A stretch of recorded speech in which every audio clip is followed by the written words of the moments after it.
Sejam bem-vindos ao Fala Meu Doutor, um podcast de pessoas interessantes e assuntos relevantes. Eu sou Henrique Zackson, médico urologista, e tenho ao meu lado meu grande amigo Roberto Robaldo, médico proctologista. Pessoal, hoje temos a honra de receber em nossos estúdios Gabriela Oliveira para conversarmos sobre transtornos de atenção e hiperatividade. A Gabriela é psicóloga, tem mais de 14 anos de experiência na área, mais de 7 especializações, sendo uma delas em TDAH. Doutora Gabriela, seja bem-vindo ao podcast Fala Meu Doutor. Obrigada, eu que agradeço o convite de estar no podcast Fala Meu Doutor, na presença de vocês os dois. E é uma honra também falar sobre um assunto que eu gosto tanto, que eu trabalho tanto, e daqui a pouco ter uma troca aqui enriquecedora com vocês. Perfeito. Bom, vamos agradecer ao nosso patrocinador, Laboratório Roger Pérez, há 90 anos prezando pela sua saúde. O Roger Pérez tem uma estrutura tecnológica e automatizada em exames bioquímicos e hematológicos, dessa forma garantindo agilidade, precisão e eficiência no resultado dos seus exames.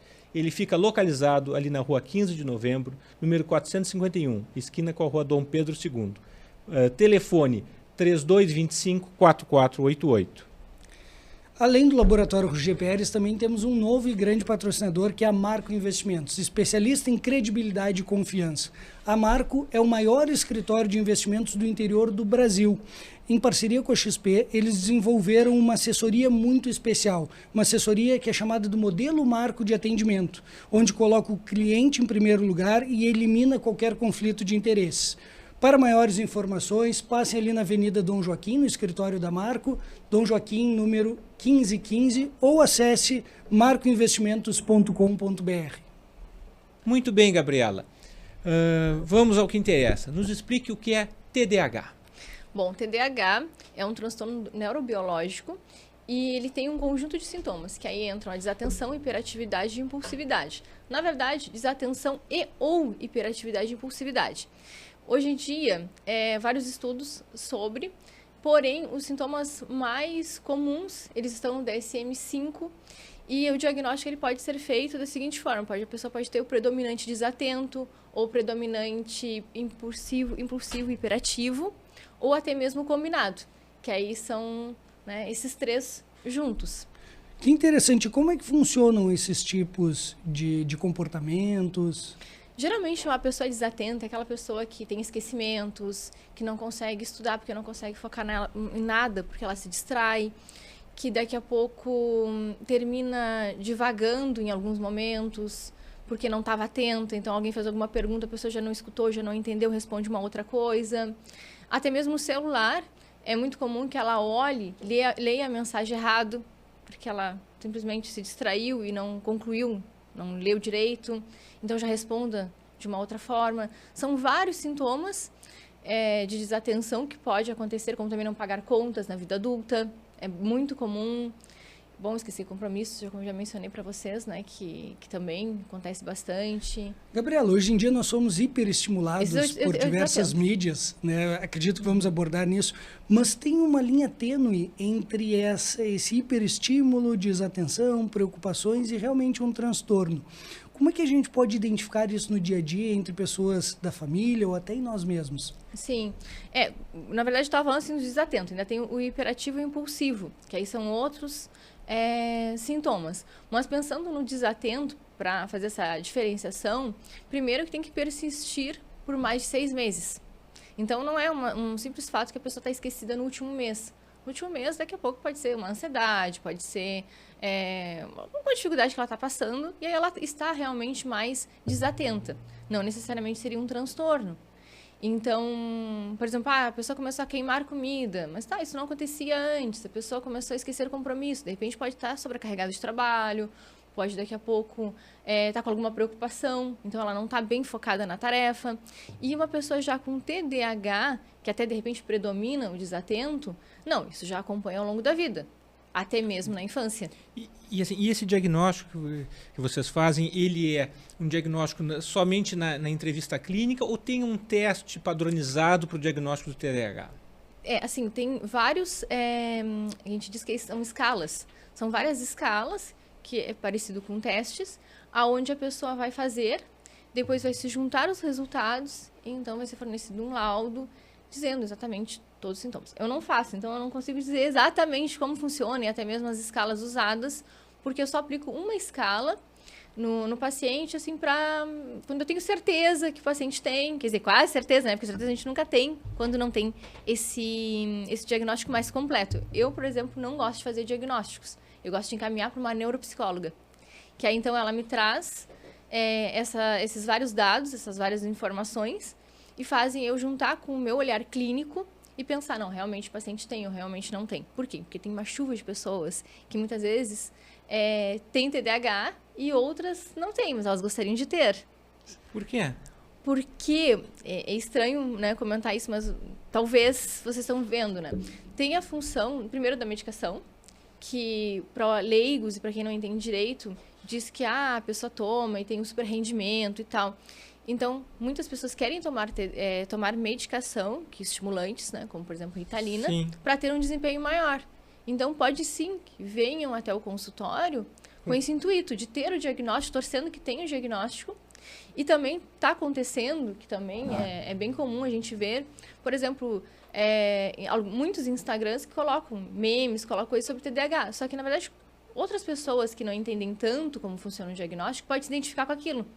Então, elas chegam a um certo diagnóstico a partir do TikTok, dos Reels.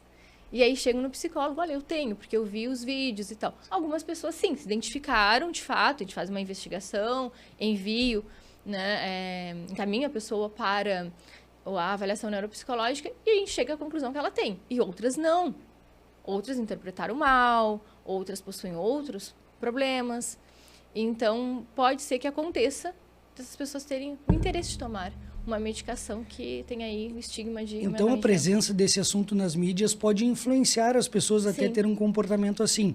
Mas tem alguma dica em casa que a pessoa comece a prestar atenção para ver se realmente possa ter, se ela precisa buscar alguém? Quando que eu me preocupo que eu posso ter TDAH? Exatamente. Na verdade é isso, né? Assim, ó, eu gosto sempre de perguntar para o paciente se na infância dele ele passar por algumas dificuldades. Não necessariamente desempenho escolar, porque a gente sabe que muitas vezes a pessoa com TDAH ela tem um bom desempenho escolar. Porém, é aquela pessoa que não para sentada na cadeira, que aí vem, né, o hiperativo impulsivo que eu comentei, que na vida adulta pode ser uma inquietação, pessoa muito inquieta, se mexe muito, se movimenta muito, como se tivesse um motor ligado dentro de si, então ela não consegue esperar as coisas acontecerem, não consegue esperar alguém terminar uma pergunta, não consegue esperar um elevador, então essa pessoa está sempre a mil. Então, assim, vamos pensar que a criança ela tem uma impulsividade, uma hiperatividade. E aí, de repente, ela tem também uma falta de atenção, não consegue prestar atenção. Isso tudo pode ter aparecido já na infância. Então, eu sempre pergunto, apareceu alguma coisa na escola? Apareceu algumas queixas em relação ao teu comportamento, de forma mais impulsiva, hiperativa? Então, a primeira coisa que a pessoa tem que fazer é essa reflexão. Quem está em casa, fazer essa reflexão. Tá, eu tinha alguns desses sintomas que me prejudicavam na minha vida escolar, na minha casa. Bom, agora pensando na vida adulta, pensar assim, como é a memória? Porque, na verdade, afeta bastante a memória. Porque uma pessoa que está muito desatenta, ela termina não memorizando. Então, tem dificuldade para ler, tem daqui a pouco uma dificuldade em relação a esperar que o outro conclua a fala, geralmente interrompe, geralmente esquece de pagar contas, queima comida também, é bem comum. Bom, várias situações assim do dia a dia. Por exemplo, procrastinação é um sintoma muito comum. Daqui a pouco tem um trabalho para entregar, não consegue, porque perdeu o prazo. Henrique, o mais difícil dessa conversa é eu começar a me identificar aqui. Já estou me segurando para não mexer na cadeira, parar de procrastinar. Isso também, se mexer na cadeira. Pessoa que daqui a pouco diz, eu não consigo ficar numa aula, sei lá, 2 horas sem ter que me levantar. Isso também é característico. E Gabriela, assim, antigamente não se falava tanto de TDAH. Isso é um diagnóstico novo ou agora a gente está fazendo mais diagnóstico de TDAH, as pessoas conseguem ter mais acesso a diagnóstico e tratamento? O que aconteceu que mudou de uns anos para cá? Não é um diagnóstico nada novo, ao contrário. É um diagnóstico bem antigo. Ao longo do tempo foi mudando o nome, a nomenclatura e até mesmo alguns estigmas, algumas coisas foram mudando. Por exemplo, era muito comum antigamente associarem que a pessoa que tem TDAH começa na infância e geralmente são meninos geralmente são aqueles meninos que davam problema na escola. Então, não olhavam tanto para aquela menina quietinha, que ficava assistindo a aula, mas tinha um desempenho às vezes ruim, porque não memorizava. Por quê? Porque ela estava no mundo da lua. Então, tinha muito esse estigma que a menina que não dava problema, desatenta, estava tudo bem com ela, de certa forma. Agora, o menino que não parava quieto, que não ficava sentado na cadeira, que dava vários problemas na escola, aí sim, esse daí era o problema. Então, assim, ó, o que aconteceu ao longo do tempo? Esses conceitos e essas associações que foram criadas foram se desfazendo. E aí passou aquela ideia, na verdade não é que passou, não tem mais esse conhecimento, as pessoas estão entendendo de uma outra forma, que o TDAH não é só na infância. Antigamente tinha essa crença que o TDAH era só na infância. Então, TDAH, doença de criança, tipo isso. E agora não. Agora as pessoas estão se atentando. Não, eu tenho tal e tal coisa. Bom, será que eu tenho TDAH? Antigamente nem existia, há um tempo atrás, esse questionamento. Porque tinha muito esse estigma. É doença de criança. E o diagnóstico ele tem acontecido agora mais quando criança ou quando adulto? No meu consultório está chegando muitos pacientes reconhecendo que tem alguma coisa de errado e aí encaminha para avaliação. E aí a gente percebe que realmente tem TDAH. Quando adulto? Quando adulto. Então, não sei dizer porque eu não atendo criança, então não sei dizer como é que está a demanda em relação à infância. Mas no meu consultório está chegando muitos pacientes adultos que estão sendo diagnosticados ali por volta dos 30, 40 anos. Pois é, isso é interessante. Qual a faixa de idade da maior parte dos diagnósticos? Essas pessoas chegam a ser diagnosticadas já na velhice ou é na fase produtiva da vida? O que acontece? Quando é muito grave, é mais na infância. Porque, claro, já começa a dar problema nas séries iniciais. Isso, a criança não consegue ficar sentada na cadeira. Agora, quando não é que não seja tão grave, mas de alguma maneira essa criança consegue ir para a adolescência, consegue depois ir para a vida adulta, tendo um certo sucesso, no sentido assim, ela consegue de repente ter uma profissão, mesmo que ela troque 1000 vezes de profissão, que também é uma característica de quem tem TDAH, trocar muito foco. Mesmo que isso aconteça, é uma pessoa que, como se diz, sobrevive, ela foi indo. Então, às vezes, o olhar para ela não foi na infância, porque na infância não teve tantos problemas. Então, o que eu quero dizer? Que geralmente os diagnósticos mais graves realmente são feitos na infância. Mas aqueles que às vezes passam despercebido, como eu comentei da menina, de repente a menina é muito desatenta. De repente passou despercebido. Não tem assim uma faixa etária que eu possa dizer que tem mais diagnósticos. Não, mas eu tenho certeza. Está tendo mais diagnósticos agora na vida adulta, ultimamente, porque quebrou esse paradigma que isso é doença de criança. Tem um fator familiar, né, do TDAH genético. Tem hereditário. Né? Hereditário. E tem alguma intervenção, por exemplo, daqui a pouco tem um pai que tem TDAH, um casal, pai e mãe, eles sabem que vão ter uma chance maior do filho ter. Tem alguma intervenção comportamental que eles possam fazer desde o início da vida? Evitar telas. E mais alguma Até coisa os 2 anos. eles podem fazer? Evitar a tela, sim. E tem alguns fatores associados, que aí a gente pode dizer que tem uma probabilidade maior. Por exemplo, em pesquisas dizem que mães com baixa escolaridade, pais, no caso, com conflitos, claro, além dos fatores genéticos, né, obviamente, mas, bom, a criança passa a ter uma probabilidade maior. Vamos supor que já tenha o gene, que já tenha a possibilidade de ela ter, porque um dos pais tem TDAH, e daqui a pouco ela é exposta a telas, daqui a pouco a mãe tem baixa escolaridade, os pais brigam muito. Então, pode ser que contribua. Gabriela, falando em diagnóstico e falando nesse comportamento e todas as consequências na vida dessas pessoas, o Laboratório Roger Pérez pergunta: quais os impactos na carreira, na profissão e nos relacionamentos de quem sofre de TDAH? Enormes, enormes. Embora eu pense que tem muitos sintomas de quem tem TDAH, porque a gente vê isso em várias pessoas, já li também vários livros, várias bibliografias que falam sobre. Claro, o diagnóstico do DSM é muito, não digo limitado, mas tem ali os principais sintomas. Agora, vou estender um pouco, assim, além do DSM, tá? Além do DSM, é muito comum divórcios, muito divórcio, porque é muito difícil conviver com uma pessoa com TDAH, trocar muito de emprego. A impulsividade também pode atrapalhar muito nas relações, porque a pessoa ela termina sendo mais impulsiva nas suas atitudes, nas suas respostas. Então, isso pode ser muito prejudicial para o trabalho. Essa impulsividade é só decisões rápidas ou daqui a pouco agressivas também? O que isso engloba? Interessante pergunta. É que na verdade a impulsividade, às vezes, ela carrega uma certa agressividade. Porque quando a pessoa ela é impulsiva, ela age sem pensar. Então ela pode ser grosseira. Sem querer. Sem querer. Saiu. Né? Ou até mesmo respondeu alguma coisa que de repente não precisava daquela forma. Mas ela não conseguiu e saiu. Isso né? acaba sendo um padrão de comportamento. Um padrão de comportamento. Que é bem persistente. E aí, claro, no mínimo 6 meses. Sim. Né, com esse padrão. E tem algumas outras doenças associadas ao TDAH que costumam vir junto? Sim, é bem comum as comorbidades. Inclusive a gente diz, né, que é muito difícil um adulto, então isso a gente também observa no consultório, é muito difícil um adulto chegar com TDAH, sei lá, com 30 anos, só ter tido TDAH. É muito difícil. E aí que também existe, como se diz assim, os erros nos diagnósticos. Por que acontece? Às vezes a pessoa tem TDAH e ansiedade. TDAH, transtorno bipolar. E aí, durante, sei lá, 10 anos da vida dessa pessoa, ela foi tratada para o transtorno bipolar, mas não foi tratada pelo TDAH. Entendeu? Então, o TDAH, ele ficava ali de fundo. Só que não era tão de fundo assim. Quando vê, ele era até o principal. E aí, trata, e não, o paciente não melhora por completo.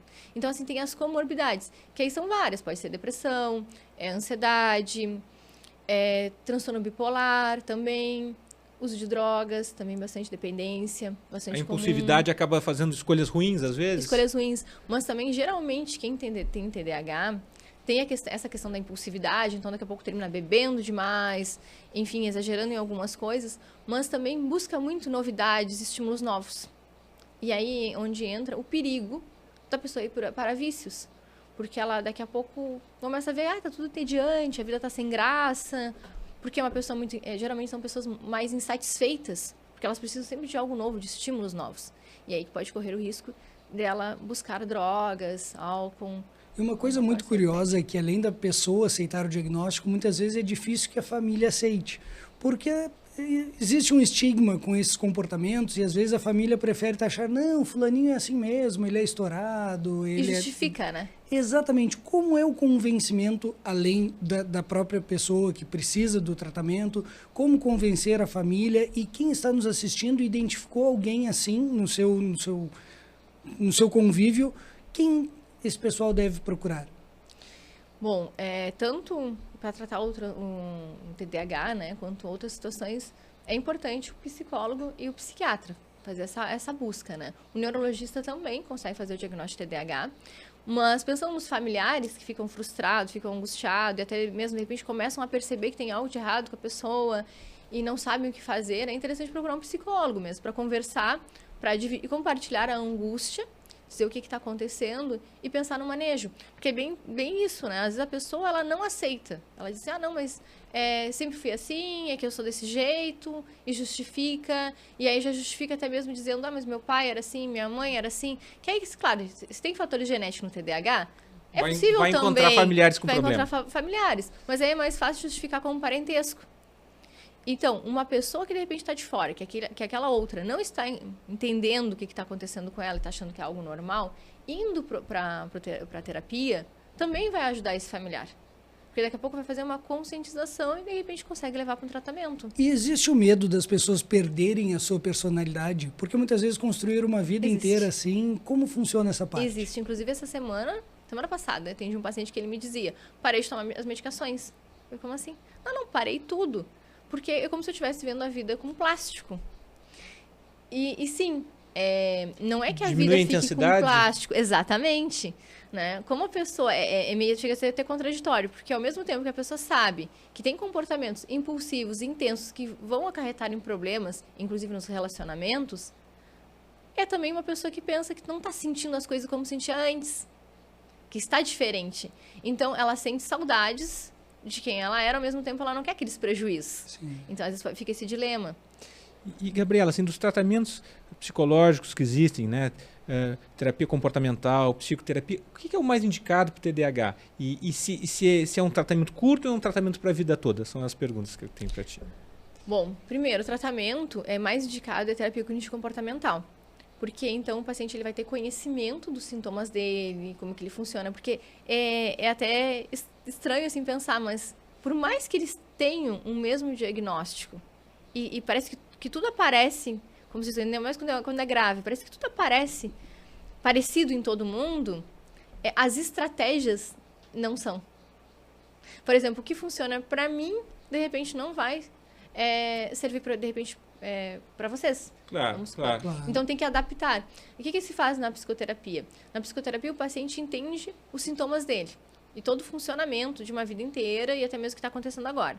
E aí a gente vai arrumar estratégias personalizadas, específicas para esse paciente. Ver o que funciona para esse paciente. Um exemplo disso é pacientes que se organizam bem com, por exemplo, post-it. Anotar e colocar no bolso, e aí eles vão, ao longo do dia, se organizando com post-it, porque a agenda perdem. Né? Às vezes perdem os post-its também. Mas, por exemplo, é uma técnica que, de repente, funciona para algumas pessoas. Para outras, não. Para outras tem que ser um aplicativo. Para outras, nada disso funciona. Tem que ser um despertador. E para outras, tem que ser um secretário, uma secretária, lembrando de compromissos, enfim, auxiliando alguém da família. Então, cada caso é um caso. E a duração do tratamento ela seria para a vida toda? Como é que é esse tratamento? Para a vida toda. E qual é a frequência ideal?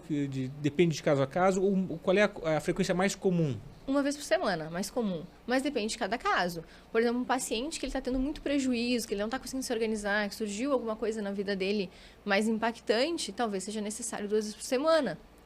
E pensando nas comorbidades também. Outras comorbidades, como por exemplo, transtorno bipolar. Às vezes, dependendo da crise, da situação, a gente tem que fazer mais sessões do que uma. Gabriela, uma pergunta que eu tenho para ti é assim. Daqui a pouco eu tenho um familiar, um filho, um irmão, algum familiar que eu identifico agora, né, nessa nossa conversa. Olha, eu acho que fulaninho tem TDAH. O que eu posso fazer para ajudar? Se eu não tenho ainda aquele acesso ao psiquiatra, ao psicólogo, o que eu posso ajudar o meu familiar? Conscientização. De repente, ir mandando algumas coisas para eles, até mesmo. Aí não tem problema, que seja um Reels, um TikTok, não tem problema. E mandando algumas coisas para eles, assim, olha, lembrei de ti, né, isso acontece e tal. De repente, dando oportunidade, ver se a pessoa consegue falar sobre, porque tem que ter um cuidado também para que a pessoa que está em casa escutando não seja invasiva. Imagina, chegar, eu escutei tal coisa, eu acho que tu tem, vamos lá. Aquela pessoa que está recebendo essa informação não está aberta a isso, não tá? Então, pode ser algo invasivo. Então, o primeiro ponto é ajudar a pessoa a ter essa conscientização, que aquilo atrapalha. Aí, o segundo ponto é enviar dicas. Por exemplo, já viu que a pessoa esquece, sei lá, de pagar as contas. De repente, pegar algo que... uma estratégia, um aplicativo, algo que possa lembrar e enviar. Olha, isso aqui pode te ajudar. Começar a ajudar em relação a soluções. Só que, lógico, vai depender muito dos sintomas, né? Dos sintomas que a pessoa tem. E a gente vê que junto com esses diagnósticos, às vezes, vem um preconceito. E as pessoas não gostam de ser rotuladas, daí vem toda a dificuldade. Quais os mitos mais comuns envolvendo o diagnóstico de TDAH e como combater esse preconceito? Nossa, são vários. TDAH é burro, é um dos mitos. Porque como a pessoa às vezes não memoriza algumas coisas e ela comete erros por desatenção, termina fazendo coisas meio absurdas, sim, mas não é porque não pensou, porque ela é burra, e sim porque ela estava desatenta, ela estava focada, ela estava pensando numa outra coisa. Muito pelo contrário. Geralmente, quem tem TDAH tem inteligência normal, acima da média, enfim. Não necessariamente está relacionado com questões que a pessoa tem algum déficit de inteligência, enfim, não é por aí. Mas sim, associam que como ela não sabe algumas coisas, que aquela pessoa ali é burra. Sim. Outro estigma também de TDAH é que a pessoa nunca está prestando atenção em nada. E na real, não. Ela está pensando em outras coisas. O problema é que ela às vezes não está no momento presente, ela não está focada naquilo que é necessário. E aí vem uma onda que tem de valorizar as pessoas que são multitask, multitarefas. E existe, às vezes, uma confusão entre ser multitarefas eficiente e acabar fazendo várias coisas de uma forma inadequada. Isso se encaixa um pouco num possível diagnóstico? Se encaixa bastante. Porque, geralmente, pessoas com TDAH, pensando em adultos, eles gostam de várias coisas aleatórias. Tem vários interesses. E tem muita energia para isso. O problema é que eles não conseguem concluir. Eles vão trocando de uma atividade para outra, de um hobby para o outro, de um trabalho para o outro, às vezes de um relacionamento para o outro, enfim, tem muito essa troca, essa rotatividade. E aí é muito comum começarem 3 projetos, mas não concluírem nenhum. Então pode dar a sensação de quem vê de fora que essa pessoa é multitarefa, está sendo muito produtiva, mas na real está sendo mal feito o negócio. Sinal vermelho já. É um sinal vermelho. Perfeito. Se pega muita coisa, não consegue dizer não e não consegue dar conta, já é um sinal de alerta. Tem que ficar atento. Gabriela, Marco Investimentos pergunta: quais as perspectivas pessoais e profissionais de como prosperar mesmo tendo TDAH? O que esse paciente pode fazer para ter sucesso na sua carreira? Bom, primeiramente tratamento psicológico, medicamentoso e até mesmo avaliar assim a necessidade da medicação, mas é importante que seja realizada uma consulta com o psiquiatra para ver essa necessidade. Mas, lógico, o tratamento é a base para a pessoa conseguir ter sucesso e tal, é muito importante. Mas, além do tratamento, a pessoa também pode, daqui a pouco, buscar ler sobre se conhecer, autoconhecimento. Então, ler livros, descobriu que tem TDAH, além do tratamento, ler livros sobre TDAH ajuda muito. Porque tem coisas que a pessoa ela vai lendo e vai pensando, nossa, isso eu tenho, isso eu estou me identificando. E aí ela vai em busca do quê? Da solução. Então, não tem muito assim uma receita de como a pessoa vai ter sucesso, mas é possível sim. Tenho pacientes que eles possuem sucesso nas profissões, nas atividades que eles participam, nos relacionamentos. A questão é que eles estão sempre atentos de como que eles podem fazer para solucionar. Porque as dificuldades vão existir sempre, a vida inteira. E por mais que a pessoa já descobriu qual é a dificuldade, já tenha estratégia, ela não consegue combater aquilo. Agora eu já arrumei, essa técnica funciona, eu não vou mais esquecer das coisas. Não, vai voltar a esquecer. Aí tem que pensar de uma nova maneira, uma nova estratégia para aquela situação que está acontecendo. Isso é uma curiosidade que eu tenho, porque as pessoas acabam, num momento onde está tudo muito bagunçado, aceitando o tratamento e buscando ajuda e reorganizam a sua vida. Porém, às vezes, quando está tudo indo super bem, tem uma tendência a abandonar o tratamento, faltar às consultas. Como é para manter esse estímulo e essa crença de que realmente precisa continuar o tratamento a vida toda? Realmente é ver os prejuízos. Porque o que acontece? Quando a pessoa ela para o tratamento, inclusive ontem, eu atendi uma paciente que ela me disse isso, Gabriela, tive que voltar para o tratamento, ela tem TDAH. Por quê? Porque eu parei o tratamento e tudo começou a ficar um caos. Eu não arrumava mais meu quarto, eu não conseguia estudar, eu parei de socializar. Então, o paciente, quando ele conhece os seus sintomas, e aí ele para e vê o prejuízo, aí ele tem a tendência de voltar. Então, assim, geralmente quem tem TDAH fica bem por um período de tempo curto, até começar a ter novamente sintomas e precisar voltar à terapia, medicação. Outro ponto polêmico é o uso de medicamentos. Já comentamos que em algum momento é importante, mas os pacientes em consultório, independente do diagnóstico, eles sempre têm medo de dependerem daquele medicamento para o resto da vida. Uhum. Isso acaba sendo uma barreira para aceitar o início do tratamento. Com TDAH, vai precisar de medicamento para sempre ou pode, com o tempo, reduzir a medicação e manter só a psicoterapia, manter o acompanhamento? Não, é possível. É possível que isso aconteça, que vai depender muito como está a vida dessa pessoa que tem TDAH. Se ela está com poucos projetos, se ela não está precisando, sei lá, estudar, fazer provas, daqui a pouco ela está tendo uma vida mais tranquila, sem tantos compromissos, até é possível que ela fique sem medicação e que daqui a pouco a psicoterapia dê conta. O problema é que se a pessoa tem TDAH, está na psicoterapia, mas ela tem que fazer prova toda semana, vamos supor que está fazendo algum curso, ela tem que daqui a pouco ler muitos livros, ela tem que lembrar de muitas coisas, dar conta de muitas tarefas, tem muitos projetos, a probabilidade dela não conseguir só com psicoterapia é maior. É grande. Porque ela realmente precisa de uma medicação para conseguir concentrar, focar. A leitura, não citei isso, mas a leitura é algo que os pacientes se queixam bastante quando tem TDAH. Um alerta para quem está em casa. Começo a ler. Aí eu leio 3, 4 linhas e eu tenho que voltar, porque eu já não lembro mais o que eu li. Ou li toda uma página. Aí eu vou para a segunda, não lembro. Isso já é um alerta. Pode ser que sim, que tenha TDAH. Tem paciente que inclusive não consegue ler livros. Que não, assim, conseguiu estudar, conseguiu cursar faculdade, enfim, mas não consegue sentar para ler uma história, por exemplo, um romance. Não consegue, porque não consegue prestar atenção, a não ser que, obviamente, esteja medicado. Terapia não ajuda nesse caso. E a leitura acaba sendo um bom exercício para manter o foco. Além disso, vem um segundo ponto polêmico, a leitura no livro digital, que acaba sendo um uso de tela, ou a leitura no livro físico. Qual seria mais indicada e funciona como uma estratégia de treinamento? Sim, é que assim, quando eu digo até, o pessoal que tem TDAH pode ler livros sobre o TDAH e vai ajudar. Alguns livros de TDAH que são feitos para o público em geral, eles já são organizados, estruturados de uma maneira que visivelmente é mais interessante para quem tem TDAH. Eles têm tópicos, mais tópicos, tem palavrinhas negritos, tem quadradinhos, ele é já ilustrado de uma outra forma. Então, alguns livros já é pensado para pessoas que têm TDAH. Isso pode ser um exercício. Pegar esses livros que já são mais pensados em quem tem TDAH. Sim, pode ser um exercício. E eu sugiro livros. Caso for usar, né, o celular para ler, enfim, colocar no modo avião, para não ter perigo aí de começar a chegar mensagens, a pessoa começar a passar de um aplicativo para outro, que também é muito comum de quem tem TDAH. Olha o WhatsApp, olha o e-mail, olha sei o quê. E aí passa de um aplicativo para o outro e isso passou 2 horas. E a pessoa não fez o que ela precisava fazer. Nos conta um pouquinho mais daquelas características que os TDAH têm de hiperatividade, impulsividade. Como é que isso se apresenta? Tá. Hiperatividade do adulto é diferente da infância. Da infância é aquela criança correndo o tempo todo e se mexendo e puxando as coisas e muito inquieta nesse sentido. O adulto, sim, ele pode daqui a pouco ter uma energia a mais, é aquela pessoa que faz muita atividade durante o seu dia, enfim, pode.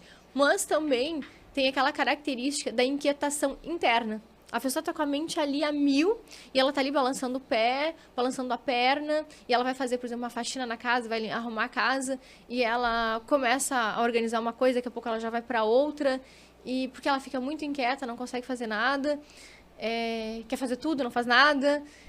É uma das características da hiperatividade, pessoa a 1000, assim. E a impulsividade, que geralmente vem junto, a impulsividade é aqueles casos de interrupção, de não conseguir esperar numa fila, de ficar impaciente, de fazer uma pergunta, a pessoa não entendeu, a outra pessoa, quem tem TDAH, já se irrita, porque já quer uma resposta logo.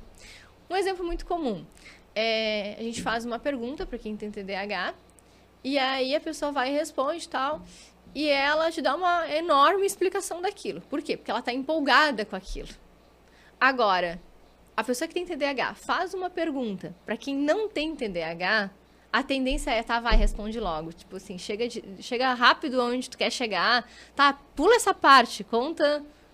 Porque não tem paciência para esperar uma explicação. Isso é impulsividade. Gabriela, uma outra questão. A gente vai ter várias pessoas que têm TDAH que vão estar nos assistindo e a gente tem muitos que vão ter que fazer provas, né? Seja para faculdade, colégio, daqui a pouco um concurso público. Quais são as dicas para essas pessoas? Como é que eles vão se concentrar mais na prova deles? Tem alguma dica de que daqui a pouco divide o tempo para não perder o tempo, divide o tempo em relação às questões? Quais são as dicas que a gente pode passar para essas pessoas para ter um melhor rendimento tanto na escola quanto nos concursos? Pois então, depende de cada pessoa. Tem algumas pessoas que elas vão precisar de um tempo a mais. Eu, por exemplo, eu gosto de estudar durante 3 horas. Eu não gosto de estudar durante 1 hora. Porque eu levo um tempo maior para me concentrar. E depois que eu me concentro muito. Claro, até pela questão da medicação, né? Tem TDAH, então eu tomo medicação. Então, eu gosto de estudar 3 horas. Então, assim, ó, pessoas que percebem que elas demoram mais para engrenar no estudo, não pensem que elas vão estudar durante 1 hora. Já organizem um tempo mais ou menos de 3 horas para focar nos estudos. Outra coisa que também é bem importante, criar como se fosse um ritual. Lugar onde não tenha tanto estímulos, por exemplo, não tenha gente passando, não tenha o celular por perto, que daqui a pouco tenha tudo que a pessoa precisa. Vamos supor, vai tomar um café, já esteja o café, já esteja os livros, que ela não precisa ficar levantando. Porque, geralmente, quem tem TDAH começa a estudar. Aí, tem que ir no banheiro, vai no banheiro. Aí volta, agora eu vou voltar a estudar. Aí, não, pegar um cafezinho. Aí volta, pega o cafezinho. Tá, agora eu vou começar a estudar. Aí daqui a pouco, tem essa mensagem que é importante. Bom, passou 40 minutos e ela não estudou. Então, juntar todas as coisas, acho que essa dica é bem valiosa, juntar todas as coisas que a pessoa precisa e, de preferência, eu sempre digo isso para os pacientes, escolherem, eu sei que pode ser meio chato, mas escolher sempre um horário, um dia e um local, sempre a mesma coisa. Por exemplo, todos os dias eu estudo das 5 às 8. Criar uma rotina. Uma rotina, das 5 às 8 todos os dias. Nem que se das 5 às 8, mas eu rendi 30 minutos. Beleza, fica das 5 às 8. Por quê? Porque vai ter o hábito. E aí, quando chegar nesse local... As rotinas são importantes no TDAH? As rotinas são extremamente importantes. É uma das partes do diagnóstico, do tratamento, né? Para quem tem o diagnóstico, mais importante. Saber também quanto tempo fica no banho, quanto tempo leva para escolher roupa, já deixar quando está no banho, já escolher a roupa antes. Isso tudo faz parte da rotina. Porque uma pessoa que não sabe quanto tempo fica no banho, quanto tempo fica estudando, quanto tempo fica... Ela se desorganiza. Ela acha que fica 10 minutos no banho, na real ela fica meia hora. E aí o tempo que ela tinha para estudar, que era 1 hora, virou meia hora. Né? Então é muito importante saber o tempo que leva cada coisa e ter essa organização. Perfeito. E como nós já conversamos, além dessas organizações e das dicas que trouxemos aqui, comentamos sobre leitura de alguns livros sobre o assunto, para as pessoas que talvez estejam se identificando em casa, queiram estudar um pouco mais. Tem uma sugestão de algum livro icônico por onde o nosso público possa começar a conhecer o assunto? Tem, inclusive eu trouxe ele aqui. Esse livro eu acho interessante para quem não entende assim, muito sobre TDAH e tem várias dúvidas e está iniciando, porque ele é todo ele com perguntas e respostas. Então, o que vai acontecer? A pessoa tem apenas uma pergunta, uma dúvida. Ela vai ir ali no índice, vai olhar, eu quero saber o que é TDAH. Então, o que é TDAH? Vai na página tal. Tem exatamente a pergunta focadinho ali. Isso faz com que as pessoas consigam ter, quem tem TDAH, mais atenção no livro. Porque ela procura já de acordo com o capítulo, respostas mais também objetivas, com exemplos, às vezes.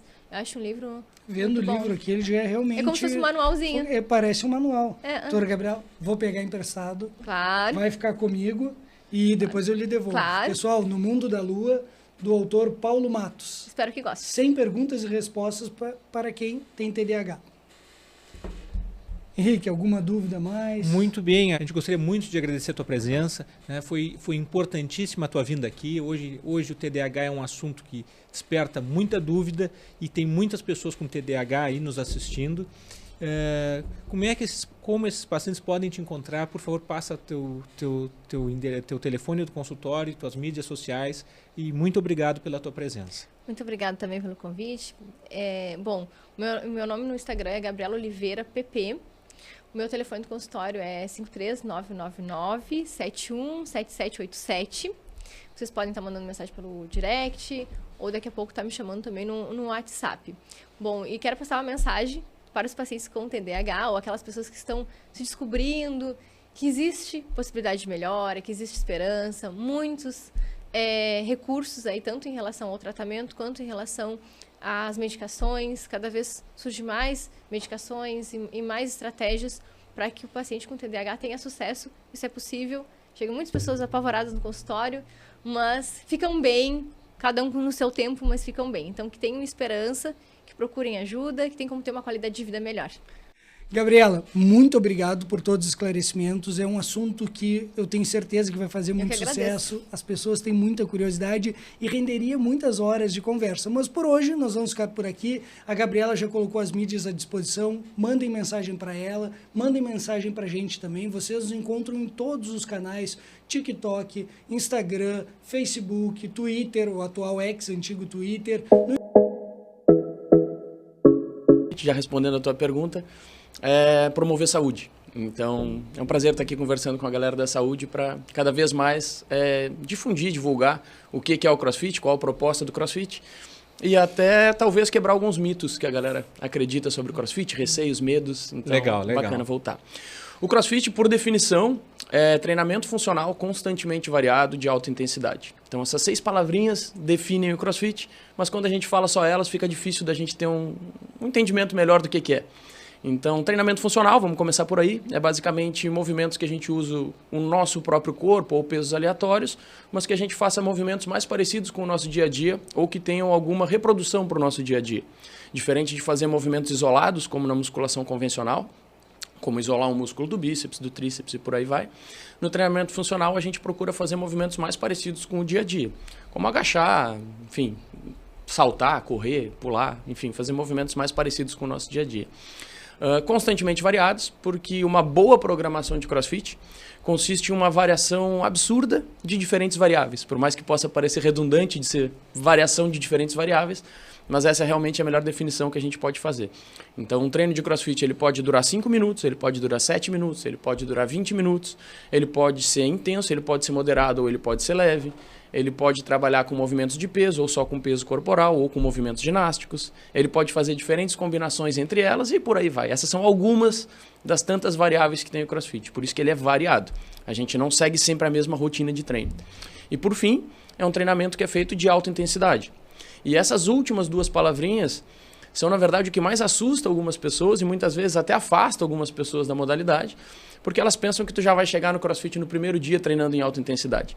E obviamente que não funciona assim. Como qualquer outra atividade, a gente vai começar com intensidade baixa, até que tu tenha uma boa mecânica de movimento, para que depois tu possa ter uma consistência daquele movimento, e aí então a gente vai começar a trabalhar em alta intensidade. Tiago, o CrossFit surgiu aonde? Onde é que ele foi inventado? O CrossFit foi inventado nos Estados Unidos. O cara que inventou o CrossFit é o Greg Glassman. Esse cara é um gênio. Tá atuando ainda? Não está atuando. Ele vendeu a marca, na verdade. Hoje em dia a CrossFit não é mais dele. Ele passou por uma polêmica aí, ele foi racista num comentário. Foi durante a pandemia, se eu não me engano. Ele fez um comentário racista que soou muito mal, não foi legal. E aí isso gerou uma repercussão ruim da marca. E ele é um senhor de idade. Então se afastou do negócio. Já estava bem desgastado, preferiu vender a marca, vendeu a marca e saiu fora. E hoje em dia ele não atua mais dentro do CrossFit. Mas ele conseguiu simplificar muitas coisas. Ele conseguiu explicar de maneira muito simples algumas coisas que a fisiologia está ali. A fisiologia do exercício está intrínseca em tudo que ele prega, mas não necessariamente... Ele simplificou. Tu não precisa entender a fundo a fisiologia. É óbvio que se tu entender a fundo fica muito mais fácil, acho que isso é inegável. Claro. Mas ele conseguiu simplificar isso de uma maneira que se tu seguir aquele protocolo, aquela maneira de pensar, essa maneira de variação que eu estou dizendo, por exemplo, tu consegue condicionar as pessoas de uma maneira muito bacana e dentro de uma comunidade. Que esse talvez seja um dos grandes diferenciais do CrossFit também. Estar numa comunidade, num ambiente prazeroso de treino, e não só eu fazendo meu treino com meu fone de ouvido, sozinho, sem conversar com ninguém. Se criam conexões, né? Nós vemos que os praticantes acabam criando quase uma segunda família. Isso motiva também a manter a rotina de exercícios. Isso é uma impressão de quem está de fora? Realmente acontece? Não, acontece muito. Eu costumo dizer que na CrossFit Pelotas a gente até treina. Até treina. Porque a gente faz tantas outras coisas lá dentro, a gente tem tantas conexões. Já tem crianças e filhos que nasceram de casais que aconteceram lá dentro. Lá. Tem famílias inteiras que treinam lá dentro, de 4, 5 pessoas. Vai sogra, sogro, marido, mulher, pai, filho. E aí se juntam para ir todo mundo no mesmo horário treinar. Eu acho isso uma coisa fantástica. Tu poder ter um momento com toda a tua família. Todos os dias, 1 hora por dia. Para tu reunir toda a tua família, para cuidar da tua saúde junto. Sim. Putz, cara, não tem como dizer que tu até treina, né? É isso, tu até treina. Tem outras coisas, tem tantas coisas importantes acontecendo na volta, além do treinamento em si, que eu acho que isso é uma das grandes diferenças do CrossFit. O que é a tricologia? Bom, primeiro eu vou começar explicando, então, essa palavra que, às vezes, no consultório, os pacientes vários me falam. Eu nem sabia que isso existia, nunca tinha ouvido falar nisso. E foi descobrindo no Google, descobrindo que existia essa especialidade. Na verdade, tricologia é o estudo dos cabelos, como ele disse, né? Pelos do corpo, couro cabeludo. E porque dentro da dermatologia tem várias subespecialidades. Então, tem gente que é especialista em unha, em cabelos, né, em câncer de pele. Então, tem várias sub-áreas e a tricologia é uma sub-área da dermatologia. Então, eu, durante a residência, comecei a me focar mais nos estudos dessa área, que começou a crescer no Brasil não faz tantos anos assim, tá? Então, olha, por volta de 2010, um pouco antes de 2010, começou a crescer no Brasil.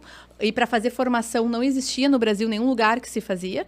Então, eu fui descobrindo isso, fui me apaixonando, porque é uma especialidade que eu conseguia fazer tanto a parte clínica, como a parte cirúrgica, que é o transplante capilar, que daí já é uma coisa que todo mundo já conhece, mais antiga. E acabei tendo que sair do país para conseguir buscar mais conhecimento. Então, eu acabei me focando nessa área e trabalhei, fiz formação na Santa Casa de Porto Alegre, minha residência de dermato foi lá. E acabei sendo preceptora lá por alguns anos, depois que fiz essa especialidade, de fazer um ambulatório de cabelo com os residentes, que agora está muito mais difundido no Brasil. Tem muitas áreas, muitas residências que fazem especialização de tricologia, né, nessa área.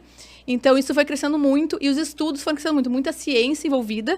Então, foi sendo muita descoberta. Doenças que não sabia que existia, hoje a gente sabe que existe. Então, é muito interessante e tem muita área muito ainda que a gente pode desbravar, porque, como é nova, tem muitas perguntas, muitas interrogações ainda que a gente não tem resposta, mas que a gente está sendo bastante estudado agora no mundo todo. Não só no Brasil, mas no mundo todo. Doutora Mariana, assim, os cabelos, né, não só os pelos, mas principalmente... Comum. Mas existem as artrites, né, que nas doenças autoimunes, as doenças inflamatórias, é a causa, é a principal, vamos colocar assim, atingindo até 1% da população.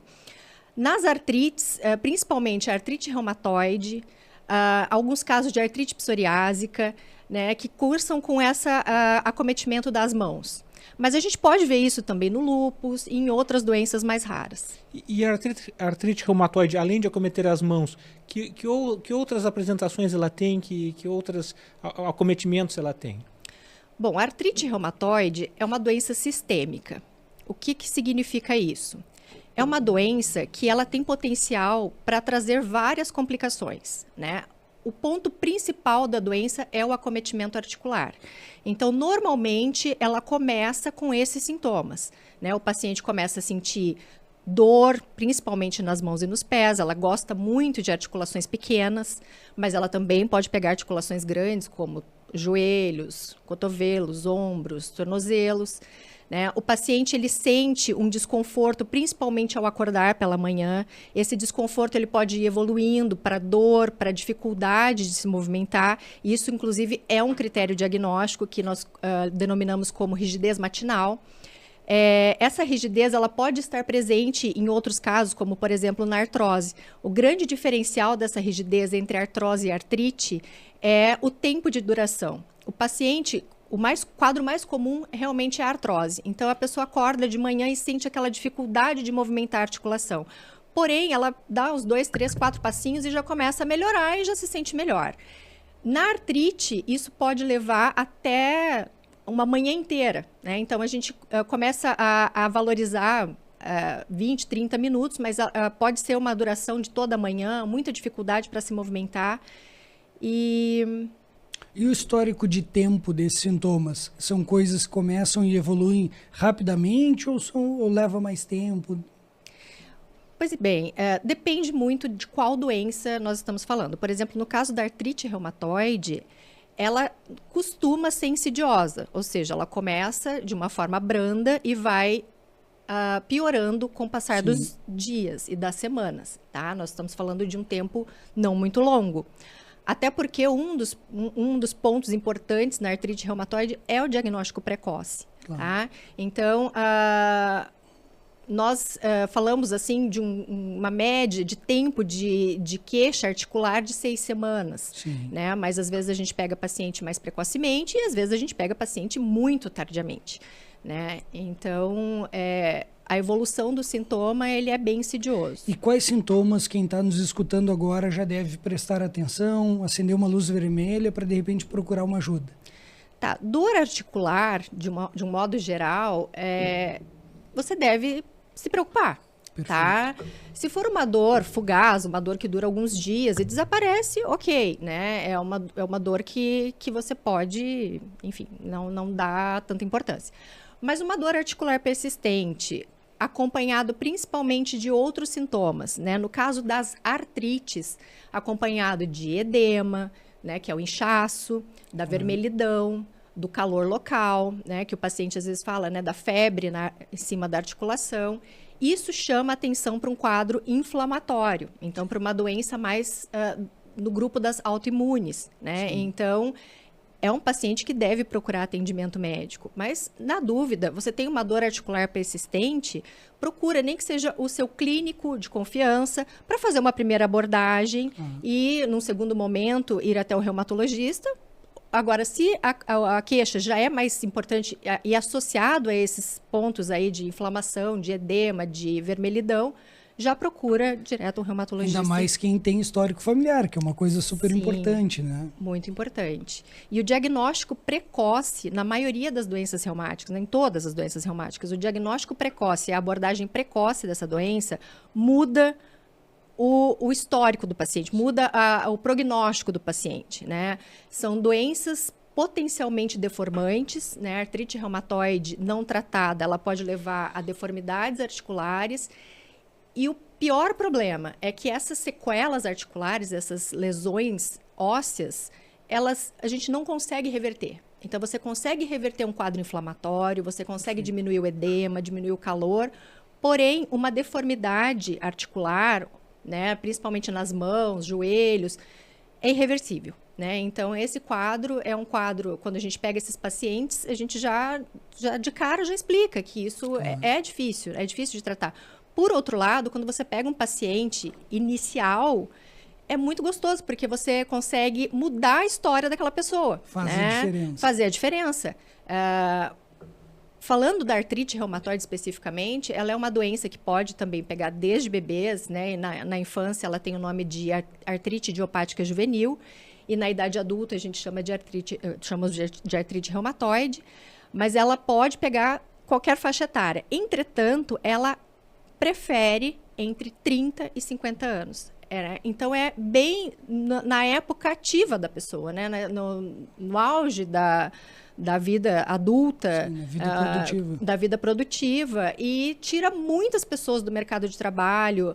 Não só isso, né? No dia a dia, nos seus afazeres, na sua higiene pessoal, o paciente pode acabar precisando de ajuda dos familiares. Então, quando você consegue pegar um quadro precoce e devolver para o paciente aquela qualidade de vida, é a melhor coisa, é gratificante. E aí vem um ponto super importante, que é fazer esse diagnóstico. Por isso que o laboratório Roger Pérez gostaria de saber quais os exames mais usados para o diagnóstico. Bom, antes de entrar nos exames diagnósticos, eu vou falar um pouco do meu papel de médica, claro, quando eu recebo um paciente com artrite, por exemplo, né? Um paciente com uma queixa articular. Na reumatologia, nós temos muitos falsos positivos, tá? Então, a gente nunca começa pelos exames. A gente sempre começa, em qualquer área da medicina, né, com a anamnese e o exame físico.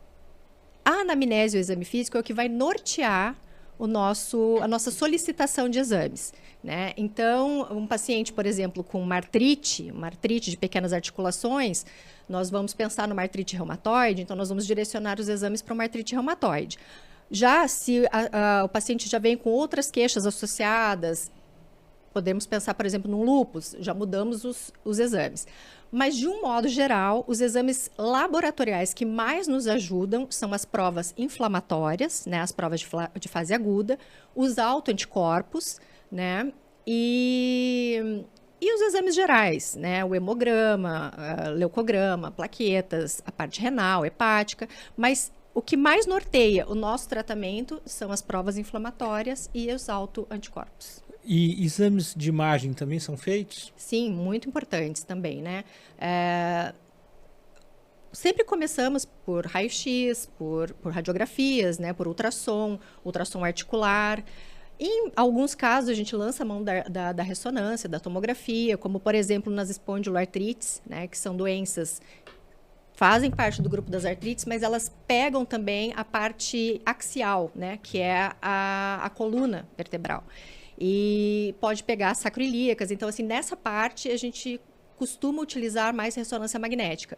Mas para artrite reumatoide, para doenças mais periféricas, radiografias e ultrassom. Essas outras doenças, elas dão bastante dor nas costas, né? Uma preocupação de vários telespectadores é a dor nas costas, né? É uma queixa comum, muitas pessoas têm.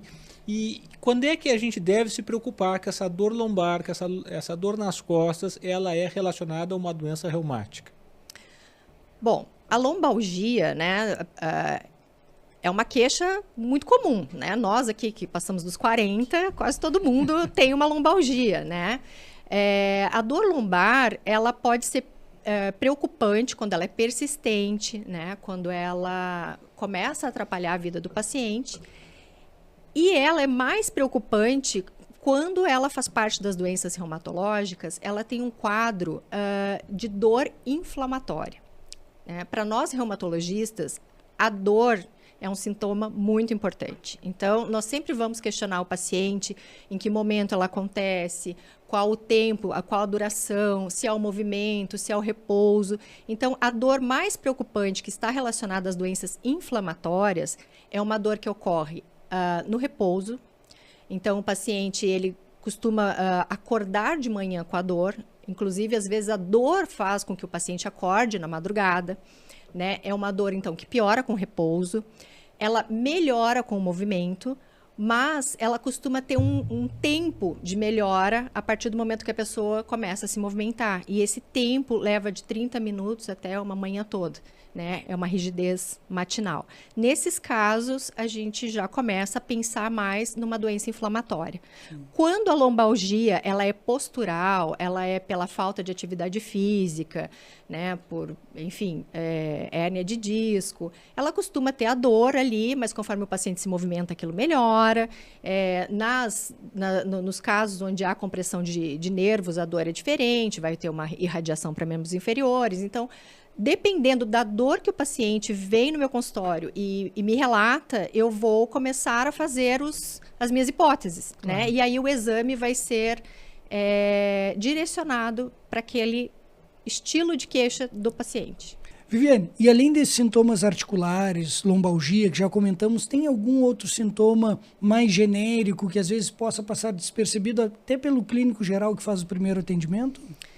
Sim, na verdade, assim, principalmente nas doenças inflamatórias, né, e nas doenças autoimunes, você está tendo no indivíduo, né, do corpo do paciente, um processo inflamatório sistêmico.